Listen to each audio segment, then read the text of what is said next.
La Sociedad Dominica de Medios de Comunicación, Sodomco, presenta A Pensar Más con Rosa María Palacios.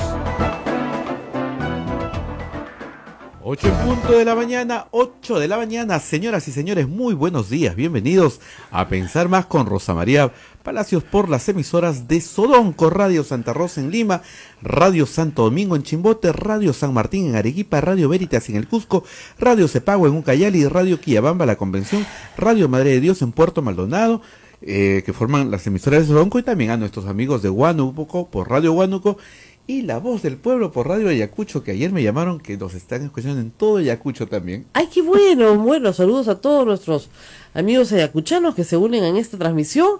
Y bueno, gracias. Tenemos a casi toda la sierra central del país y toda la selva, por supuesto, escuchándonos. No sé qué nos están haciendo señales desde el vidrio. Porque nos estamos acoplando. Se acopla acá. Se acopla. Sí. Algo está sucediendo. Ya, ahora sí. Bueno, muy buenos días a todos. Y nuevamente estamos aquí terminando la semana con mucha alegría, no porque sea viernes, sino porque creo que las noticias de ayer han sido muy positivas. Varias cosas. A ver, empecemos por los más chicos, de lo más chico a lo más grande. Creo que el ministro de Educación ha hecho bien en finalmente destituir, porque eso es lo que se ha hecho, a la superintendenta de la SUNEDU. ¿Y por qué han tenido que destituirla? Miren, en la administración pública hay ciertos modales, ¿no? Entonces, cuando quieren que te vayas, te piden tu renuncia, entonces tú renuncias, ¿no es cierto? Y te vas. Pero si el funcionario dice, yo no renuncio, a mí no me saca a nadie, entonces, por el peruano, te enteras de tu cese y no te dan las gracias por los servicios prestados. O dejan sin efecto tu nombramiento, o sea, igualito, es lo mismo, a tu casa. La actitud de ella ha sido la peor de las actitudes dentro de la administración pública, porque finalmente se trata de cargos de designación. Estos no son cargos a los cuales ella ha accedido por concurso público y ha obtenido un nombramiento, ¿no? Como el que tendría un maestro, por ejemplo, o un médico. Estos son cargos de designación. Y al ser cargo de designación, ella no puede decir, a mí no me vota nadie, o yo no renuncio. 2, su defensa fue un desastre. Una persona que está en el mundo académico no puede salir a decir y pretender tener el respeto del mundo académico, que se olvidó de poner las comillas, pero que eso no es plagio, ¿no? Es una pésima defensa y demuestra el grado de inmoralidad académica, una de las inmoralidades con las que tenemos que vivir en el Perú, que tiene que ser desterrada. Y que además, en beneficio de los buenos científicos que tenemos en el Perú y que trabajan en el mundo entero, tiene que hacerse evidente y sancionarse. Es decir, todavía queda para la señora Flor Luna Victoria una investigación en CONCITEC que establece claramente que si su producción científica, la que ella alega tener en abundancia, es suya o no es suya, ¿no es cierto? Y si no es suya, bueno, tienen que separarse del registro de investigadores científicos porque no lo es. Simplemente ha tomado el trabajo de sus alumnos, que a su vez han tomado el trabajo de terceros, o ella misma ha tomado el trabajo de terceros y lo ha patrocinado a través de sus alumnos, no lo sabemos, pero esa investigación está pendiente. ¿Qué es lo que tiene que salir de esto? No las acusaciones de la señora que comenzó a decir que Lorena Macías también tenía plagio. Pues qué ridículo. Lorena Macías tiene una trayectoria de años en el mundo académico y sobre todo en la administración pública, la capacidad de supervisar, o que había encontrado irregularidades económicas que iba a denunciar, ¿no es cierto? Por ejemplo, que habían hecho una campaña publicitaria carísima, cuando esa plata se la han podido dar a una universidad para que se licencie. Yo casi me desmayo escuchándola, la verdad, porque para una persona que ha trabajado en el Estado, porque ella ha trabajado en la Universidad Nacional de Trujillo, que es pliego presupuestal del Estado, debería saber perfectamente que tú no puedes desde la SUNEDU licenciar a una universidad. Eso es absolutamente imposible. Y así se lo dijo la periodista de RPP, Alejandra Puente, y ella salió con, no, pero podemos coordinar con unos fondos, que eso es otra historia. Pero la plata que te dan a ti para hacer campaña publicitaria, y SUNEDU necesitaba a gritos una campaña publicitaria, porque los padres no están en el nivel de información en el que estamos nosotros, los alumnos a veces tampoco, tienen que conocer una institución nueva y tienen que saber que esa institución les va a decir qué carreras son Bamba y qué no, cuáles no son Bamba, como importantísimo, ¿no es cierto? A ella le parecía mal que sea una campaña pues publicitaria y que cueste tanta plata, ¿no? Es una cosa de locos. Finalmente se fue. Anoche, algunas personas que estaban en SUNEDU señalaban que se había trincherado y que seguía emitiendo resoluciones de nombramientos y de destituciones. Parece que había ido con una lista pues de encargo. Yo espero hoy que se dejen sin efecto todos los actos de la señora superintendenta y que se restituyan las cosas al estado anterior. Es decir, que el abogado que había despedido, que seguramente le dijo, señor, esto es plagio, lo vuelvan a poner en su sitio y que todos los nombramientos efectuados con anterioridad y que venían funcionando se mantengan hasta que el ministro nombre a un superintendente basado en un concurso público, eso lo he dicho, de méritos. Ayer Gisela Ortega le dijo, hable con la Academia Nacional de las Ciencias. Hay instituciones en el Perú. Hay instituciones en el Perú que pueden hacer propuestas. El mismo CONCITEC tiene un registro donde efectivamente se puede encontrar gente muy calificada que está metida en el mundo de la investigación científica y que puede aportar mucho más, ¿no es cierto?, que una ex candidata del PPCaucismo, que en realidad era más un favor político que otra cosa. Así que espero que el señor Wexler aprenda la lección. Porque además la alumna le salió rebelde y no quería irse. Primer asunto, más renuncias. Pero esta sí es una renuncia. Kenji Fujimori dijo chao, chao. ¿Acaso muy inmorales? ¿No? Ese es como el chiste del negro que era tan negro, pero tan negro que en su tribu le decían el negro. ¿No? Porque todos eran negros. No, o sea, discúlpenme. Keiko Fujimori, ¿no es cierto?, efectivamente tiene una vinculación con hechos de corrupción, pero Alberto Fujimori ha sido condenado en casos de corrupción en los que él se ha allanado, o sea, él ha aceptado los hechos. Entonces, ¿qué va a pasar ahora con Kenji? Se va a desalbertizar para tener autoridad moral. Ya, no sé, es muy confuso el panorama. Creo que ha aprovechado la situación. Becerril, el congresista, ¿cómo lo diríamos?, tan entusiasta con el verbo, ha salido a decirle su vida, pero ha dicho que además van a vacar al presidente con 95 votos ya. ¿Ya? Y que Kenji es un hijito de su papá, no Alberto, sino de su papá PPK. O sea, se salió bien agresivo, el señor estaba molesto. Pero en todo caso, creo que los hechos vinculados con las declaraciones de Barata van a tener un impacto grande en los próximos días, sobre todo para aquellos que están buscando una razón más para vacar al presidente de la República. Y eso es lo que puede pasar. Ahora bien, terminamos la semana con buenas noticias. Una noticia que hay que aclarar es que, guiándome por los testimonios, por el testimonio de Barata, que repitió una y otra vez que las operaciones de aportes de campaña no estaban contabilizadas, creí, como afirmaban todas todos los señalados, que no habían. Ya vamos a empezar con la entrevista, un segundito, está Walter hablando con nosotros, calma.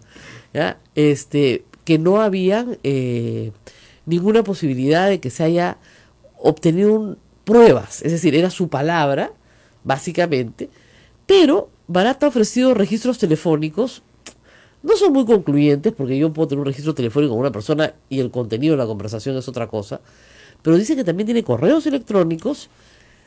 También se pueden fabricar, pero lo que sí tienen, y eso es lo más difícil de encontrar, pero que lo pueden encontrar porque es fácil de decodificar, es el registro del dinero en la División de Operaciones Estructuradas, con códigos que ha dicho que son su defensa fácilmente descifrables. Entonces hay pruebas.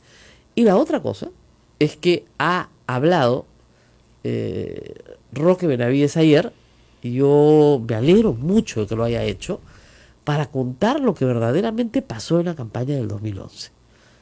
Ya no que lo negamos, que no sabemos de qué nos están hablando, no, la verdad. Juntaron a un grupo de empresarios y hicieron una bolsa de $2 millones para hacer una campaña, ahí viene la discusión, pro inversión privada. Claro, la hicieron en las últimas 3 semanas de la segunda vuelta, con spots que decían, el Perú no puede parar. En la voz aparentemente de Carlos Raffo, espero que no lo salió a desmentir, así medio aspirada, ¿no? El Perú puede ir hacia adelante o puede ir hacia atrás, ¿no? Habiendo solo 2 candidatos y siendo Humala el enemigo del empresariado nacional, La discusión es, ¿eso era propaganda electoral o no era propaganda electoral? Porque si era propaganda electoral, estaban prohibidos de hacerla. En fin, está con nosotros Walter Albán, ahora presidente de Proética, y vamos a hablar un poco de todas las lecciones que nos dejan estos hechos. Muy buenos días. Ahora sí conmigo. Buenos días, Rosa María. Empecemos por lo que creo que puede ser positivo al futuro, al margen de lo judicial, al margen de la verdad y la justicia. La urgencia de la legislación de partidos políticos, de fiscalización de fondos partidarios, de sanciones reales y efectivas, creo que se ha hecho más que evidente en este episodio, en esta semana, ¿no? Y el poco deseo del Congreso de cambiar las cosas también. Bueno, definitivamente, creo que sospechábamos este asunto. No es un tema solo de este Congreso, de los anteriores también. Probablemente la fuente de la contaminación, de la intoxicación, y yo diría hasta de la descomposición del escenario político peruano, tiene que ver con la forma en que se financian las campañas. Y sobre esto no se ha querido regular, no se han querido poner los límites. No solamente eso, ¿no? Transparencia denuncia, y lo ha hecho ya, que el Congreso ha modificado la ley para mal. Y ahora la OMPE ya no puede exigir a los partidos políticos que informen de ingresos y gastos durante la campaña. Exactamente. O sea, tiene que ser todo ex post. O sea, para peor. Y recordemos que cuando se discutían las atribuciones o nuevas atribuciones para la Unidad de Inteligencia Financiera, atribuciones que le negaron durante 8 años, así es, para acceder a información bancaria y tributaria, finalmente por presión de la opinión pública, de los medios, es que se cedió en parte, pero no se quiso aceptar que comparte esa información con los organismos electorales. Claro. Es decir, todo lo que se ha regulado en este momento en materia de financiamiento de la política no impide que la plata sucia siga llegando, como ya se ha dicho aquí y lo hemos también sostenido en Proética. Lo que se tiene que hacer es establecer como delito recibir dinero y no declararlo. Eso nunca se ha querido hacer. Claro. Entonces, por si acaso a todos los sensibles por el chiste de que en un grupo el negro más negro le decían el negro, no es una connotación racista ni clasista, ya no sean ridículos. Pero en fin, paréntesis aparte, ya es una forma de explicar cómo uno se considera peor que los demás, ¿no? Pero en fin, es como si hiciera un chiste de las personas bajitas, ¿no? Era tan bajita, en una familia de bajitos que a ella le decían la chata, ¿no? Ya, pues es igual, ¿no? Es igual. Kenji dice, yo soy el único que tiene autoridad moral en mi familia. Entonces, no, pues así no es, pues Kenji. Bueno, regresemos al tema de la legislación. La legislación tiene que ser una legislación mucho más comprensiva. Y hay varios modelos. Hay modelos en el mundo en los cuales no hay financiamiento privado. Punto. Yo siempre fui enemiga de esa idea. Pues, ¿por qué vamos a mantener nosotros a los partidos? Pero visto que no saben comportarse, ¿no es cierto? Tiene que ser algo mucho más rígido, tal vez. No sé, el debate está abierto. ¿Qué piensan ustedes? Bueno, ahí sí, Transparencia ha hecho varias propuestas que me parecen muy interesantes, que nosotros hemos respaldado. Y efectivamente hay diferentes maneras. Yo, por ejemplo, creo que no es cuestión de prohibir los financiamientos, sino que se hagan transparentes. Es decir, poner límites que no pero son no reales. Se puede. Bueno, no se pero lo puede. otro es que hay que bajar los costos de las campañas. Y se sabe que lo más fuerte es la televisión. Claro. Los medios, Pero, digamos... pero es lo que más, digamos, hay que decirlo, lo más fácil de fiscalizar. Por eso. Gracias a eso es que la OMPE sabe desde 2006 quién le está mintiendo. Pero claramente. si se limitaran a una franja electoral que tenga financiamiento público, entonces bajamos muchísimo los requerimientos de financiamiento que hoy día tiene cualquier organización política para participar en una elección. Claro. Ahora, ese es otro camino. O sea, solamente se pasa publicidad de tal hora a tal hora, ¿no es Así cierto? Y la publicidad la paga el Estado. Así es, Punto. en la televisión y la radio. Y la radio. Y así Ya, es. ya. Y tú ya si quieres hacer tu cartelito, ya es otra cosa, ¿no? Pero hay algo también que es cierto y que creo que es una lección de lo que hemos aprendido ayer. No, el que tiene más plata no gana. Eso en el Perú ha sido casi, de verdad, sobre todo en las segundas vueltas, ¿eh? Y tenemos de eso una historia larga. Vargas Llosa contra Fujimori.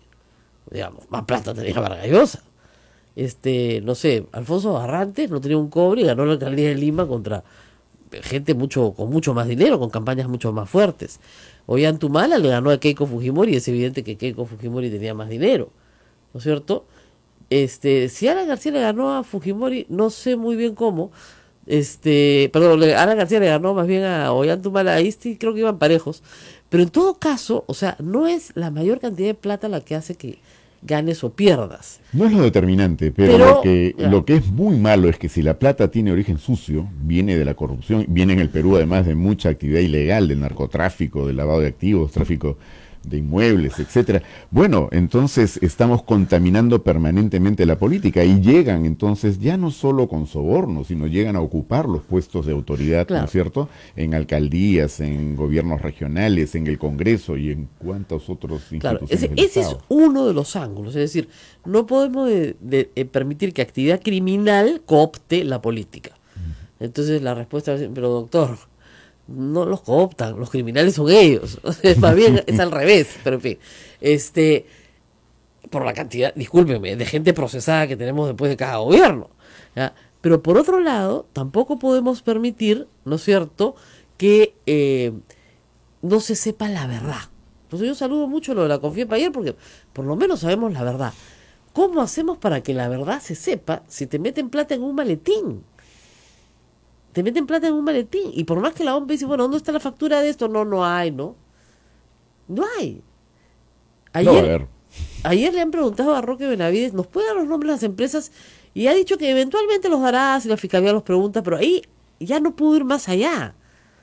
Sí, que efectivamente estaban los $200.000 de Orech y sí dio el monto total. Habían levantado una bolsa de más de $2 millones en apenas 3 semanas. En apenas 3 semanas, imagínense ustedes la capacidad para hacerlo, ¿ya?, para defender al país de Ollantumala. Ahora, ese es un tema, por supuesto, éticamente reprochable, pero no es lo mismo de lo que estamos hablando respecto a corrupción y financiamiento de política. ¿Es éticamente reprochable, cree usted? Yo creo que sí, porque definitivamente actuar en esa dirección no es exactamente lo que habría que promover en el país. Lo que hay que promover es que la elección sea libre, sea democrática, sea, digamos, sujeta a los aspectos que son propios de una política sana, digamos, no a una manipulación. La ley y el reglamento de organizaciones políticas dicen que solo puede hacer campaña electoral los partidos políticos. Así es. ¿Lo que hizo la CONFIEP el 2011 fue campaña electoral? Yo entiendo que sí. Yo creo que este es un tema, por supuesto, sobre el que habrá que debatir y probablemente hayan opiniones diferentes en el asunto. Ellos sostienen que no fue campaña electoral, que ellos estaban defendiendo los principios del libre mercado. Yo creo que de alguna manera en el Perú tenemos trastocados los valores y entonces se confunde muy fácilmente y hay gente que de buena voluntad cree eso, ¿no? Claro. Lo que pasa es que yo siempre le decía al doctor acá antes de empezar, hay una diferencia muy grande entre principio e interés. El principio es aquel que tú defiendes aun cuando va contra tus intereses, porque prevalece, ¿no es cierto? Pero una cosa muy distinta es defender un interés.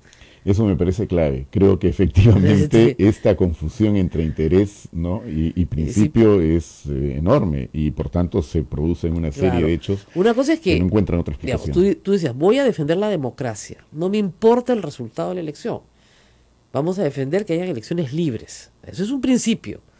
Pero si tú dices, voy a defender a la empresa privada, a mi empresa privada, para que yo siga haciendo los negocios de la forma en la que los estoy haciendo, porque creo que un candidato no me los va a dejar hacer, aun cuando tus negocios sean lícitos y muy buenos para el país y pagues tus impuestos y todo esto sea estupendo.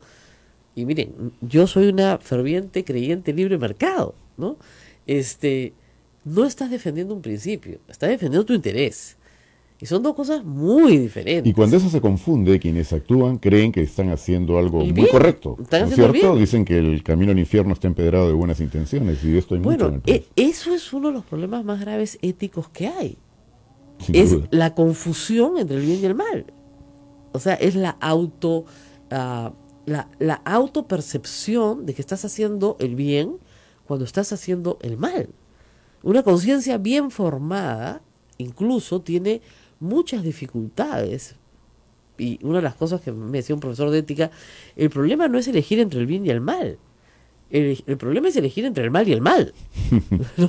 Ese es el problema ético complejo. Claro, cuando se trastocan así los valores, entonces no nos sorprenda que luego comienzan a ocurrir cosas peores todavía, ¿no es cierto? O sea, todo se degrada Y eso es lo que nos ha pasado. Ese es un camino, claro, entonces ya, miren, hay un experimento en el cual a un niñito pequeño lo dejan delante de una ruma de caramelitos, ya, solo, con una cámara lo está filmando, dice, no agarres ninguno. Entonces el niñito ¿no?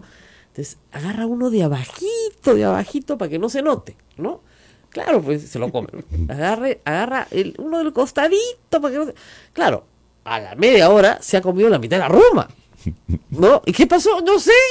¿Quién se comió los caramelos? No fui yo, con la boca llena de caramelos, ¿no? Entonces, eso es lo que pasa con la corrupción. Vas por el pedacito de la esquina, porque es una cosa pequeña, es una minucia. Los empresarios decían, pero si estamos defendiendo al país de una amenaza, era Chávez el que venía por nosotros. Y eso tiene consecuencias desastrosas, porque eso cambia completamente la manera de hacer campañas. Porque Barata, en su percepción, tenía una percepción completamente distinta. Decía, yo he dado plata para la campaña de Keiko Fujimori. Y yo no creo que Barata, al contrario de lo que dice Roque Benavides, se equivoque. En su imaginación de la situación de los hechos, en su recuerdo de la composición de los hechos, él estaba haciendo campaña, su empresa, por Keiko Fujimori. Porque solamente habían dos. Había Humala y Fujimori. ¿Y la plata para quién era? ¿Para ayudar a Humala? No. Entonces, ¿qué te queda? Por matemática simple, la resta. Era una campaña contra Humala.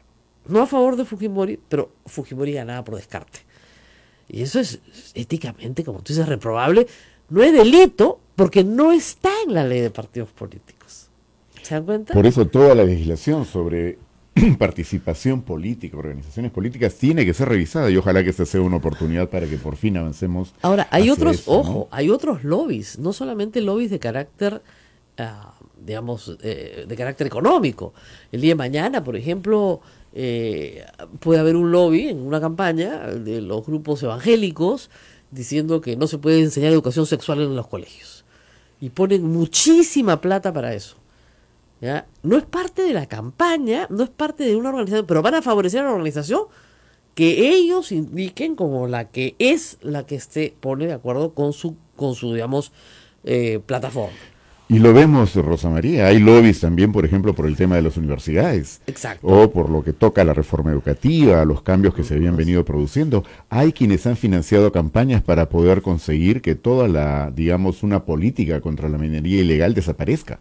Por Entonces ejemplo, esos lobbies están funcionando y tienen gente que los representa en el Congreso. mientras sean explícitos, ¿no es cierto? Si alguien se dice, yo soy el lobista de la minería ilegal en el Perú, basta ya. Todos necesitamos trabajo. ¿Qué es esto? ¿Ya?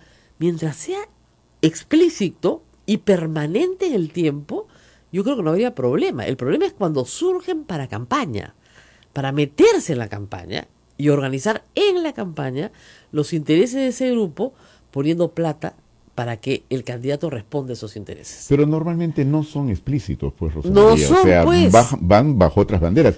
Por ejemplo, si uno revisa las actas de la Comisión de Economía del Congreso anterior, ¿quién se oponía a que la Unidad de Inteligencia Financiera pudiera obtener atribuciones para acceder a la información bancaria y tributaria? Uno de los congresistas más activos en contra era Joaquín Ramírez. ¿Y cuál era el pretexto de Joaquín Ramírez? No hay que afectar la intimidad personal, no hay que afectar la seguridad de las personas. En consecuencia, no estamos hablando de gente que dice para qué está, digamos, Claro, sosteniendo tal o bien cual posición. interesante. Pues. Es que él es un hombre muy afortunado. Todos ustedes Bueno, son no muy- siempre, porque pierde libros contables en un taxi. Sí, pero era chofer de combi, se volvió millonario. Todos ustedes somos envidiosos. Bueno, creo que no sé, ¿se puede quedar unos minutos más con nosotros o tiene que salir corriendo a una reunión? Tengo que salir a una reunión. Bueno, nos tenemos que despedir. Si no, con unos minutos. Unos minutos, no, pero Sí, ya después de la pausa. tenemos a nuestros 5 minutos nos dan, después la pausa. Porque hay en esto bastante que bastante que discutir. Ahora, si regresemos ahora a la parte judicializable, ¿no? Al margen del tema de legislación, de ética, de debates que deberían abrirse. Es evidente que salvo Roque Benavides, todos los demás han negado todo. ¿no? Como estoy hoy día llena de metáforas, como el marido que llega a la casa, ¿no? Con lápiz de labio en el cuello, ¿no? Y le digo, oye, ¿dónde has estado? ¿Yo? En misa, ¿qué te pasa, hijita? ¿No? Yo he estado rezando, ¿tú qué tienes? Con color a trago. ¿Pero cuál es a trago? Pues claro, en misa te dan vino, pues, ¿no? ¿Cuál es el problema, no? Entonces, claro, es tan grotesca la mentira, pero tan grotesca que llama la atención que sea una mentira colectiva. Todos mienten. Sí, es una cuestión que choca y, claro, solo puede explicarse en la medida en que saben que no han firmado recibos y que probablemente el solo testimonio de Barata efectivamente no es prueba plena. Y eso tendrá que ser acompañado por otro tipo de... Ayer ya elementos. los abogados de Barata han dicho que tienen una batería de información adicional que pueden ofrecer. Y ya se anuncia para abril, por fin, la presencia de Hamilton Castro en Brasil, que parece que está yendo a pie, ya, para hablar de corrupción, no de fondos de campaña, de corrupción. Claro, y ahí hay que marcar la diferencia, pues, porque como nuestra legislación no castiga para nada, o bueno, en términos absolutamente irrisorios, el asunto del financiamiento ilegal, Exacto. no lo convierte en delito, entonces, en realidad, lo más que se juegan es un reproche moral, porque no van a poder condenar por lavado de activos, están forzando la figura a cosas que no tienen mayor, digamos, correspondencia con eso. Ese es el tema. En los casos de corrupción, creo que hay solo dos casos que ya están más o menos claros, que es el de Susana Villarán y el de Alejandro Toledo. Lamentablemente para ellos, bueno, he dicho se pasó un campeón Toledo, ¿no? Yo sigo riéndome, porque le saca 20 millones de dólares a Odebrecht. 20, pidió 30, pidió 35, le pagaron 20. Pero para la campaña del 2011, en primera vuelta, es el que más plata le saca. Bueno, ya era un caserito, pues, ¿no? Le sacó $700.000 y Keiko 500.000. O sea, le sacó más que Keiko. Un campeón el hombre. Es decir, entonces, bueno, ahí sí es un caso redondo de lavado, de cohecho y de colusión. Ahí están todos los crímenes. Así es. Porque tú has aceptado una coima para una carretera, has usado a tu testa, que es Maiman, para que te lo lave, lo has metido por Costa Rica, lo has revisado. Es decir, todo el círculo completo.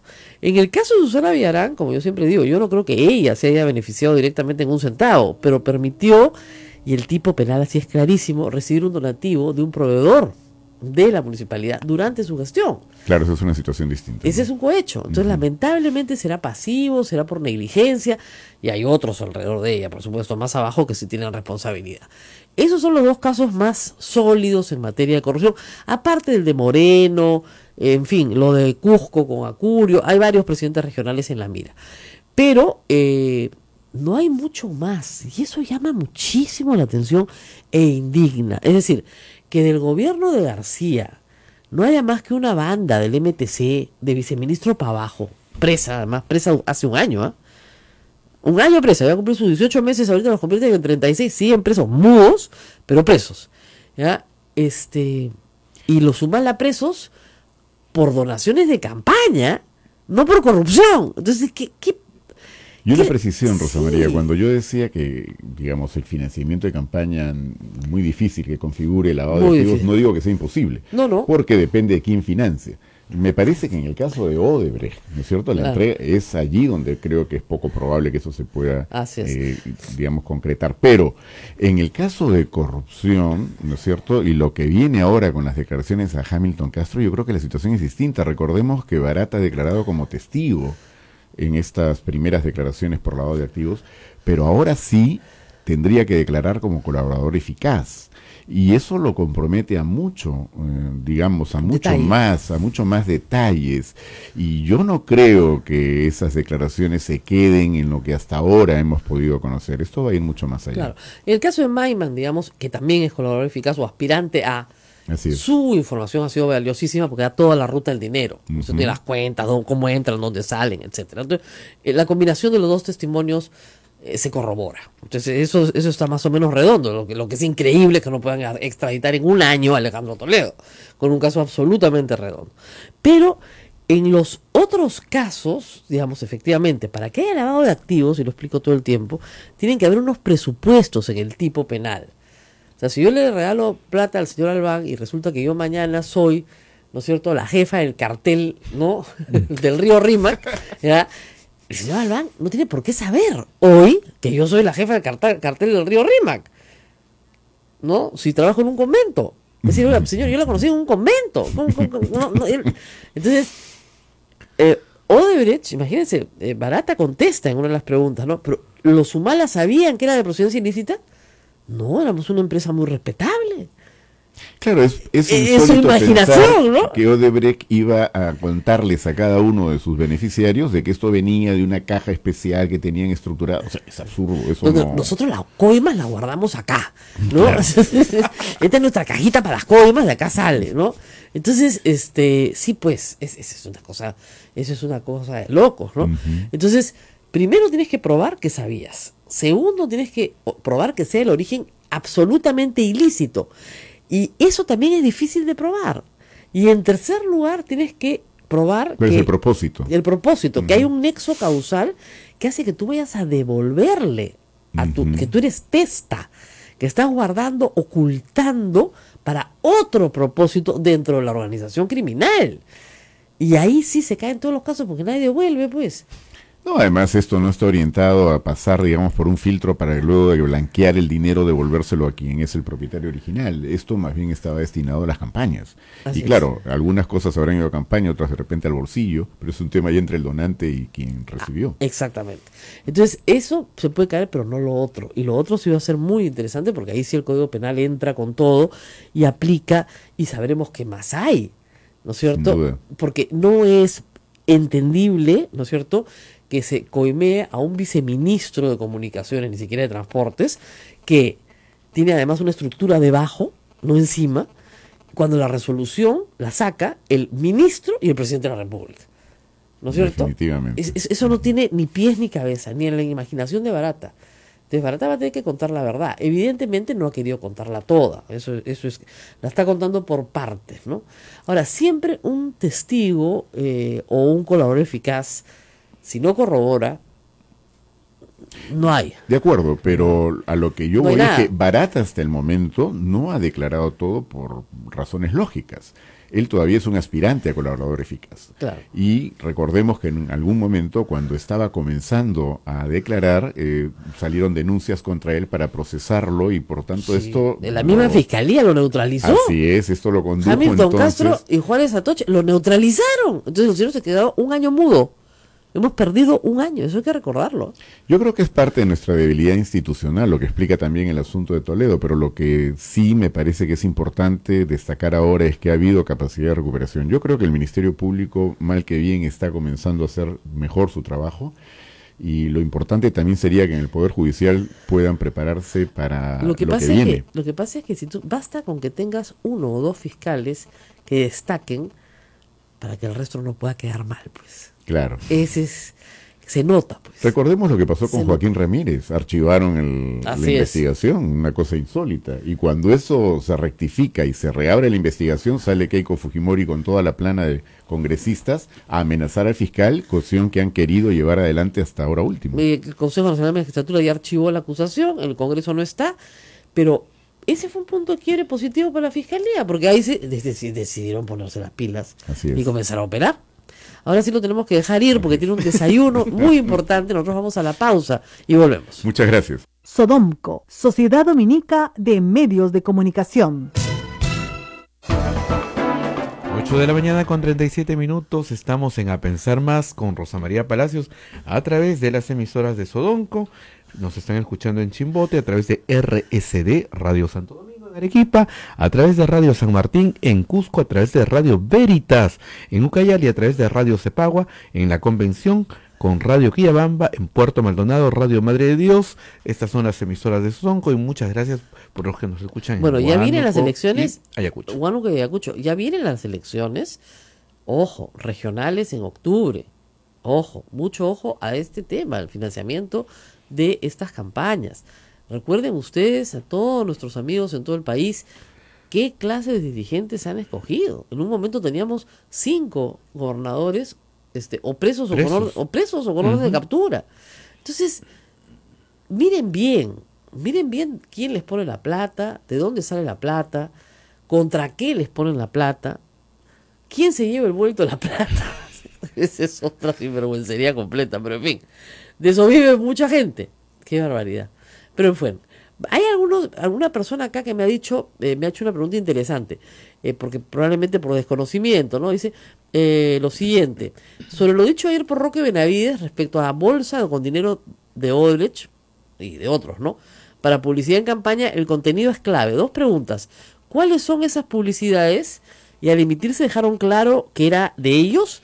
La respuesta es sí. La segunda pregunta es sí, dejaron claro. Hay, por ejemplo, yo he puesto dos ejemplos. Una que se llama el spot Adelante, donde dicen el Perú no puede parar. Se los voy a poner ahorita. Queda claro que es un spot de la CONFIEP y la Sociedad Nacional de Industrias. Y luego el otro spot, que es más largo, tiene casi 6 minutos, es el famoso spot de las cadenas productivas, ¿no es cierto? Donde el personaje aparece con un casco naranja, con unos guantes naranjas, con un mandil naranja, todo era naranja subliminal, diciendo pues que se destruía el trabajo, lo importante era el trabajo. Y ese era firmado, por lo menos, por la Sociedad Nacional de Radio y Televisión, que así como la Sociedad Nacional de Industrias, son socias de CONFIEP, o sea, ponían cada uno de sus asociados. Algunas personas me han hecho recordar, no sé si ustedes lo recuerdan, de un famoso partido de fútbol entre primera y segunda vuelta, donde en el intermedio Oblita sale hablando. Y se lo comieron vivo, ¿eh? Pero lo retiraron inmediatamente el spot. ¿No es cierto? Lo habían contratado para esta campaña y ese spot fue retirado porque fue muy... En fin, fue muy duro. Pero yo tengo acá, lo vamos a poner ahorita, vamos a poner el de porque la voz, ustedes la van a identificar, qué malos son. Yo no me había dado cuenta de quién era la voz hasta que mi amigo Marcos Cifuentes me dijo, la tuitósfera, Twitterlandia va a identificar la voz. Y escuchando, le dije, pucha, se parece a la voz de Carlos Raffo. A ver. Entonces, Vamos a escucharlo. se parece. Ahora, me puedo equivocar. Y luego les voy a poner, mire, empecemos por esto, ¿ya? Esta es una entrevista que yo le hago a Humberto Speciani. El señor Briceño ha dicho que él no puede haber recibido nada porque él dejó de ser presidente de CONFIEP en febrero del 2011, en medio de la campaña, pero en primera vuelta. Y se elige al señor Humberto Speciani. Y Humberto Speciani sí es el presidente de CONFIEP durante la emisión de estos spots. Esta es una entrevista que yo le hago en los últimos días ya de mi trabajo en América Televisión. Como ustedes saben, yo por esta campaña me quedé sin trabajo. Vamos a escucharla ahorita. Ahora, ¿podemos? Ya, a ver. Escuchen lo que yo le decía con total tranquilidad al presidente de CONFIEP. Hoy sobre cómo el gremio de gremios de los empresarios peruanos vio la luz. Muchas gracias por estar con nosotros. Buenas noches, Rosa María. Tuvieron una reunión muy cordial ayer con Ollanta Humala. ¿Qué impresión se llevó usted? Muy positiva. Yo creo que es un hombre pragmático y la reunión fue muy cordial y muy franca, ¿no? Nosotros siempre exigimos transparencia y él ha mostrado también transparencia. O sea, ¿le quedó claro a él que él no era el candidato de ustedes? Sí, claro, lo sabe, por supuesto, sí, lo sabe perfectamente, sí. Porque, digamos... Escuchan, le quedó claro a él que él no era el candidato de ustedes. Y el presidente de la CONFIEP me dice, sí, claro, no era nuestro candidato. De la CONFIEP, ¿ah? Sigamos. Ustedes dedicaron buena parte fondos de CONFIEP a hacer una campaña de propaganda en pro de la inversión. Sí. Creo que en realidad era apoyo subliminal a Keiko Fujimori, ¿no era un poco escandaloso? ¿Se arrepiente de eso? No, vamos a decir. A ver. Hace 18 meses que comenzamos la campaña radial, tanto en Lima, pero en provincias. Está muy bien. Diciendo la inversión. Las últimas semanas sí fueron de televisión. Claro, entonces ahí te podías interpretar, para Keiko, pero estamos defendiendo la inversión privada que crea empleos. ¿No? Y eso ha sido. Sí, pero no en campaña, pues, ¿no? O sea, si usted me dice que a partir de hoy día empieza una campaña para defender la inversión privada, me parece estupendo. Sí. Nunca la hacen, además. Y justo las 4 semanas antes de que termine la segunda vuelta, arranca una campaña que parecía que competían con los dos candidatos, digamos, en número de spots. O sea, la campaña comenzó hace 18 meses. No, ya lo sé, pero en televisión. En televisión, sí. Que es masivo. Comenzamos hace 3 semanas. 3 semanas, sí, pues. Era claro. Para ayudar a Keiko. Sí. Era para ayudar a la inversión nacional. No, pero era para ayudar a Keiko Fujimori. No sé si con ese propósito. La verdad es que no. Sí, señor Humberto, usted es una buena persona. Pues ya, bueno, se quitaron el kimono, se pusieron el terno y se fueron a visitar a Ollantaytamala. Y nos trató muy bien. Claro, es que ya terminó las elecciones, ya terminaron el lunes, ya está definido quién es nuestro... Bueno, este es el principio de esta entrevista, donde el 9 de junio del año 2011, estamos 18 hoy, o sea, estamos 7 años después, el presidente me reconoce que no era su candidato y que ya terminó, ¿no es cierto? Entonces ahora sí tenían que acomodarse con el nuevo presidente. Y me reconoce que efectivamente en las últimas 3 semanas de campaña hicieron una campaña en televisión. Lo que no sabíamos era cuánta plata había de por medio, $2 millones. Qué suerte, caracho, la de Keiko. ¿Ya? Y dos, ya entendemos muchas cosas. O sea, yo ayer he tenido la satisfacción con algunos otros periodistas que trabajamos en América en ese entonces, de entender cuál era la presión que había sobre nosotros, ¿no es cierto?, para sumarnos a una campaña absolutamente absurda. Voy a poner un pedacito más de la entrevista con Especiani. ¡Ey! Perdón. Se me fue mi operador, no te vayas. A ver, esta militarista, velasquista, todos los istas sabios, les iba a quitar sus casas de playa, iba a cerrar los colegios privados, les iba a quitar a sus hijos. Todas las cosas horrorosas que yo escuché en las últimas 2 semanas, y además yo era la culpable, ¿no? Porque efectivamente yo no me sumaba a ese coro de tonterías, pero en fin. Pero no todos, Pero han sido muy duros con Ollantaytamala. No confío y no generalices. En Confío también hay gente que también tira para Humala, por si acaso. ¿Ah, sí? Sí, claro, por supuesto. No todos. Esto no es un coro de sí. Usted me los presenta. Sí, claro. Sí, hay algunos que sí. Sí, pero digamos, siempre hay la oveja negra, la familia, ¿no? Una María oveja negra, pues no, tampoco. Ahora, vamos a hablar de temas serios. Digamos que lo pasado. Ahí está. O sea, miren, en los temas que yo le digo, que era militarista, chavista, que le iba a quitar a sus hijos, que les iba a quitar sus casas de playa, todo eso era lo que se decía en campaña. Así es. Y además, yo misma digo, yo no me he sumado a esa campaña de mentiras, porque esas eran mentiras. Claro, evidentemente, la empresa en la que yo trabajaba, que era América Televisión, ¿no es cierto?, estaba comprometida con la Sociedad Nacional de Radio y Televisión y quería, de todas las formas posibles, apoyar esta campaña de la CONFIEP. Por eso los votaron a todos. Porque además no ganaron, perdieron. ¿Se dan cuenta? Y entonces había que castigar a alguien. Y los castigados fuimos los periodistas.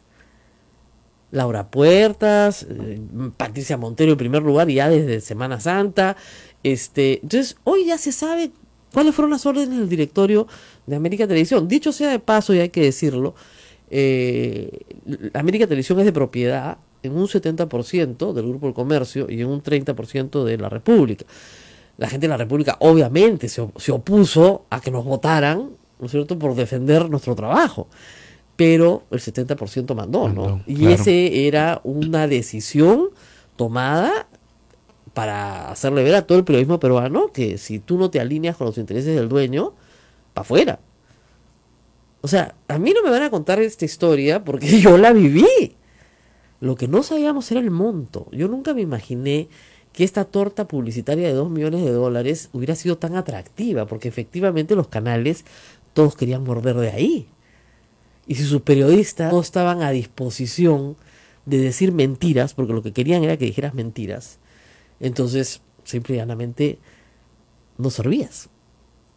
Es así de escandaloso. O sea, que acá hay varias capas de temas morales que yo creo que los empresarios de televisión en Perú también tienen que pensar cuál fue su papel en esto.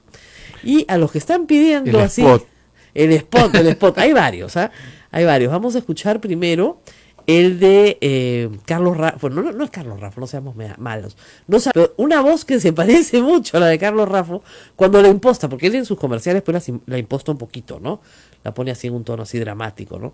Y sí tiene cierto dramatismo, Es interesante. Lo tengo en mi timeline y lo van a escuchar ahora. El spot está... Ustedes lo pueden buscar en... Dos opciones. Pero vamos a ponerlo de nuevo. Vamos hacia adelante. Se escucha mal, pero vamos a ponerlo de nuevo para...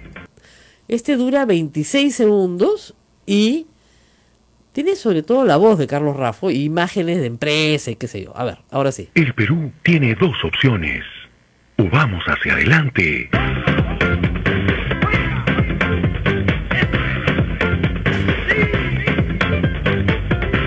O vamos hacia atrás. peruanos tenemos la respuesta. Lo firman Confiep y la Sociedad Nacional de Industrias, este en particular. Pero los peruanos tenemos dos opciones. Esa no es una campaña pro empresa privada, están hablando directamente de la campaña política electoral. O vamos hacia adelante con música, ¿sí? Entonces no te dicen vota por Keiko, pero es evidente que quién es el que nos va a llevar adelante y el de acá atrás. Y el otro spot ya tiene como 6 minutos, es más largo, es de este señor que cuida su trabajo, que tiene es largo, pero ¿lo hacemos después de la pausa? Sí, ya, vamos a la pausa y volvemos.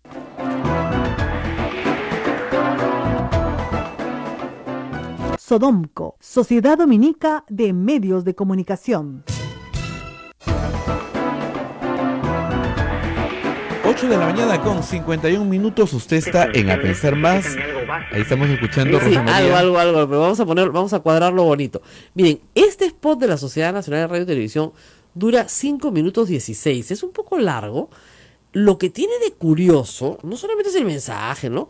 Sino que en cada uno de los cuadros, más o menos, hay un elemento de color naranja. Predomina el color naranja. Predomina, entonces los cascos, los guantes, el mandil, un tractor atrás, lo que sea, ¿ya? Pero ya Una pared. Una pared pintada de naranja, eso es una cosa ya muy graciosa, ¿ya? Pero el mensaje, ¿qué tiene que ver la Sociedad Nacional de Radio y Televisión con las cadenas productivas? 2 semanas antes de las elecciones. En un spot de 5 minutos. ¿Ah? ¿Esto quién lo hace? La Sociedad Nacional de Radio y Televisión. A ver, vamos a poner acá. ¿Lo tienes? La propaganda subliminal. Para los que nos ven por Facebook, lo van a mirar también. Un tesoro que nos permite darle lo mejor a ellos. ¿Se escucha? Sí. Gracias a Dios salieron a la mamá. Ellos son mi familia, mi motor y motivo, como dice el grupo 5. Y por ellos cambiamos, para que nuestros hijos tengan un hogar digno, educación, comida y tantas otras cosas que se merecen. Por eso, hermano, la chamba hay que cuidarla como si fuera oro. Y hablando justamente de eso, ¿tú sabes por qué cada vez más gente en el Perú tiene un trabajo digno? Porque aquí en el Perú hace tiempo tenemos libertad de trabajo y esto va de la mano con la libertad de empresa. Por eso es que ahora vemos cómo cada vez se abren más empresas en el Perú. Grandes, medianas, chiquitas, empresas nacionales, internacionales, empresas familiares y hasta microempresas. Y todas tienen 2 cosas en común. Número 1, dan trabajo a millones de familias. Y número 2, todas están conectadas entre ellas. Ah, ¿no me crees? Piensa en esto. Imagínate una gran empresa que haga medicina. Esta empresa debe tener unos 500 trabajadores y todos tienen que usar mandil blanco. Entonces contratan una empresa mediana que hace uniformes de trabajo. ¿Y cómo cierran los uniformes? Con botones. Así que esta empresa mediana contrata una empresa chiquita que se dedica a eso. ¿Y cómo transportamos los botones? Pues en taxi. Así que la empresa chiquita contrata al tío que tiene su station wagon y vive de eso. Eso, compadre, se llama cadena de producción. Y es el secreto para que los grandes, medianos, chiquitos y hasta los contra chiquitos crezcan. Las cadenas de producción dan trabajo a mucha gente, hermano. Pero para que realmente funcione necesitan de algo básico. Libertad. El tipo de libertad que tiene el Perú ahorita y que gracias a Dios nos ha puesto en el mejor momento de nuestra historia. Y si no, ¿cómo crees que pudimos aguantar la última crisis mundial? ¿Te acuerdas? Países grandazos se vinieron abajo y nosotros acá, firmes como buenos cholos, la pudimos pasar sin que nos tumben. En el mundo entero solo algunos la pudieron aguantar, como la India, Corea y Perú. Cuñado, eso es mejor que ganar la Copa América. Por eso es que ahora el mundo entero tiene los ojos puestos en el Perú. Porque nuestra libertad de trabajo y empresas están atrayendo muchísimos inversionistas que ya están pensando en abrir plantas, fábricas, oficinas, dándoles mañana un trabajo digno. ¿Sabes a quién? A nuestros hijos. ¿Te imaginas a tu gordito estudiando ingeniería y ensamblando autos en la planta que Volkswagen decidió abrir en el Perú, como lo hizo en Brasil? ¿Te imaginas a tu hija que estudió electrónica diseñando televisores en la fábrica que Sony abrió en nuestro país, como lo hizo en Taiwán? ¿Te imaginas la cantidad de puestos de trabajo que esto podría significar para nuestros hijos? Pues te tengo una buena noticia. El Perú ya está camino hacia ese futuro gracias a la libertad de trabajo y de empresa en que vivimos. Para formarnos una opinión más clara te voy a hacer una pregunta. Si tú pudieras enviar a tu hijo a estudiar y trabajar a otro país, ¿qué país elegirías? ¿Qué decidiste? Pues ese país tiene libertad de trabajo y libertad de empresa. ¿Sabes cómo lo sé? Porque todos los países desarrollados las tienen. ¿Y qué está pasando hoy en el Perú? Bueno, si bien es cierto que aún hay mucha gente pobre en el país, los frutos de estas libertades poco a poco ya se comienzan a ver. Si no me crees, salgamos a la calle. Mira, por ejemplo, hace 10 años, solo el 9% de los peruanos podían tener un teléfono celular. Hoy en día casi todos tenemos uno, como el que tienes en el bolsillo ahorita, ¿o no? Otra cosa, ¿te has dado cuenta que por donde miras se está construyendo una casa, un edificio, una pista o cualquier cosa? Ah, y otro dato. ¿Sabías que en la Navidad que pasó, los peruanos compramos más televisores que en los últimos 20 años? Todas esas son señales de que la cosa está caminando, pero aún falta mucho por hacer. Todavía faltan muchísimos peruanos a quienes no les ha llegado el bienestar. Por eso es importante que mantengamos las libertades de empresa y de trabajo en el país. Así con el tiempo, ellos también se podrán unir a las cadenas de producción y ser los constructores de su propio futuro, con un trabajo digno. Pero ¿y qué pasaría si estas libertades desapareciesen? ¿Te has preguntado eso? Pues chao grandes inversiones extranjeras, chao grandes empresas, chao trabajos dignos para nuestros hijos. En otras palabras, compadre, chao futuro. La gran fábrica de medicina sería otro país. La Empiforme ya no vendería tantos mandiles. La empresa chiquita que vendía botones ya no produciría tanto. Y mi tío con su station wagon se pasaría todo el día dando vueltas para buscar una carrera. O sea, para decirlo en buen cristiano, sin libertad, perdemos todos. Reflexionemos acerca de lo importante que son las libertades de trabajo y empresa. No solo para cuidar nuestra chamba, sino también el futuro de nuestros hijos. Porque recordemos que toda decisión que tomemos hoy va a afectar al Perú que ellos heredarán mañana. Y sigamos chambeando en libertad, Perú, porque así tú, yo y todos nosotros nos vamos para arriba. El aviso termina con un obrero que habla, por supuesto con mandil naranja, y la firma de la Sociedad Nacional de Radio y Televisión. O sea, lo que te está diciendo es que vivimos en el paraíso, que podemos vivir en un paraíso mejor. Eso era el 2011, ¿ya? Y que nos van a quitar ese futuro. Nos lo van a quitar. Y no van a dar la empresa grande, ni la mediana, ni la chiquita. Entonces, es aterrador. ¿No es cierto? No están mal hechos, pero esto fue lo que se pasó en campaña. O sea que no me digan que no existió porque yo estuve ahí. Versiones más abreviadas, por supuesto, de este spot de 5 minutos se pasaron también. Entonces, esto fue lo que pasó en el 2011. No es ninguna novedad. Segunda vuelta de 2011. El empresariado peruano estaba desesperado, pero realmente en pánico, pero con ataque de pánico, ¿no es cierto? Porque Ollantumala podía ganar. ¿Qué pasó?